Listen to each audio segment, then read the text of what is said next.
Hi, my name's Robert Hughes. Currently, I'm an airline pilot and accounting major. Today, I have 4 articles that we are going to briefly discuss that will help us learn about mitigating risk in business. The first of which is the hidden value in your intangible assets, then the cyber CFO, the next top finance job, forensic accounting beyond the courtroom, and risk management, what you don't know may be costing you. Now, to getting straight into it, we have hidden value in your intangible assets. Intangible assets, most people don't think of as knowledge work or your employees and the knowledge they take home with them every night that actually belongs to the business. Now, we need to find a way to industrialize this and streamline their jobs, make them more efficient and productive. And unfortunately for them, they think that their jobs are highly unique, but they actually are prime for industrialization and being more productive and efficient.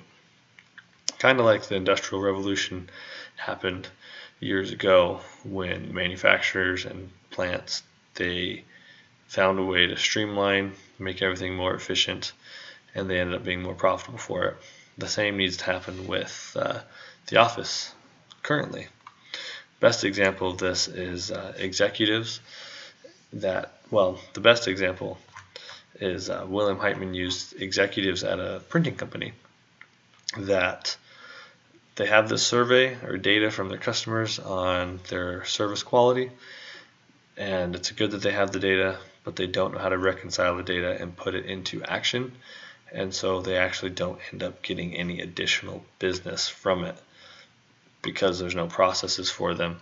It's all in their heads and they all have their own idea, but it's so dysfunctional that they actually don't end up doing anything about it. Now next we have the cyber CFO. You think of a CFO, you don't think of a cyber CFO. You think of just a CFO running numbers and finances, when in reality in today's world everything is tech and internet and web pages and the cloud. Now when we have breaches, that's a very significant sum of money that gets breached. If we have cyber protection, that costs money. We have analysis that costs money. Everything to do with it costs money, and that's where the cyber CFO comes in. They should be sharing at least at a minimum joint responsibility with the chief technologies officer, so that they know how much money is being spent and the correct amount of money can be budgeted for such instances. They should be taking responsibility in it too, because when there is a fallout, if there's a fallout, I should say, or a hack happens, then that's a lot of money that has to be thrown at that and that we're going to lose that didn't actually need to be lost. The best example of a cyber repercussion or cyber hack repercussion is Equifax and their hack this last year. They had 145.5 million customers affected by that breach, and they don't know the exact numbers yet, but their initial data says that Equifax over 12 months is going to lose a net income of 27%, which is huge.